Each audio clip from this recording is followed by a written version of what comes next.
નિમ્ન હવાનું દબાણ જે બંગાળની ખાડીમાં ઉપસ્થિત થયું હતું તે તેજ ગતિથી ગુજરાત તરફ વધી રહ્યું છે અને તેના કારણે આજે ઓરેન્જ એલર્ટ, આવતીકાલે રેડ એલર્ટ અને 1 તારીખે ફરીથી ઓરેન્જ એલર્ટની ભારે પવન સાથે વરસાદની આગાહી સુરત જિલ્લામાં કરવામાં આવી છે. તે સંદર્ભે સુરત મ્યુનિસિપલ કમિશનર દ્વારા તમામ તૈયારી કરી દેવામાં આવી છે. સાથે સાથે જિલ્લાની અંદર જિલ્લા વિકાસ અધિકારી દ્વારા પણ તમામ તાલુકા અધિકારીઓને એલર્ટ કરવામાં આવ્યા છે. એ સાથે સાથે પ્રાંત અધિકારીશ્રી અને મામલતદારશ્રીઓને પણ એલર્ટ કરવામાં આવ્યા છે. તે પૈકી નીચાણવાળા વિસ્તારોમાં જ્યાં પાણી ભરાવાની શક્યતા રહે છે ત્યાંથી સ્થળાંતર કરવા માટેની સૂચના આપવામાં આવી છે.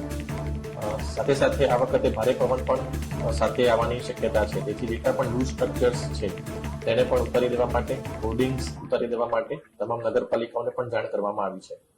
મારી ખાસ એક વિનંતી પશુપાલકોને છે કે આપના પશુઓને આપ બાંધીને રાખો છો, જેથી જ્યારે વધારે વરસાદ આવે અને પાણી ભરાય તો તેવા સમયે તેને જણાવવાની શક્યતા રહે છે. જેથી જ્યારે વધારે વરસાદ આવે અને પાણી ભરાવાની શક્યતા જણાય તો પશુઓને ખુલ્લામાં રાખો, તેમને તાર સાથે કે કોઈ પોલ સાથે બાંધો નહીં, જેથી તે પોતાની રીતે જે સુરક્ષિત જગ્યા છે તે શોધી શકે. અગત્યની જે વાત છે કે આવતીકાલે 31મીએ ખૂબ જ ભારે વરસાદની શક્યતા છે. તેથી તમામ નાગરિકોને મારી વિનંતી છે કે આપ સતત વેધર વોચ ઉપર નજર રાખતા રહો અને જે પણ IMDનો ફોરકાસ્ટ આવે છે તેને સતત જોતા રહો, જેથી જરૂરિયાત ના હોય તો તેવા સંજોગોમાં આપણે બહાર ના નીકળીએ.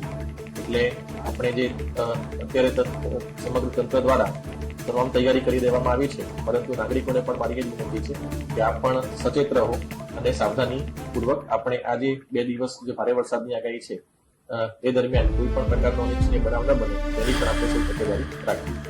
અત્યારે હાલ આપણે કોઈ જાહેરાત સ્કૂલ અને કોલેજ અથવા એના માટે નથી કરતા, પરંતુ આજે સાંજે જે પ્રમાણે પ્રેડિક્શન ફરીથી આવશે અને જે ફોરકાસ્ટ આવશે એ પ્રમાણે આપણે નિર્ણય કરવામાં આવશે.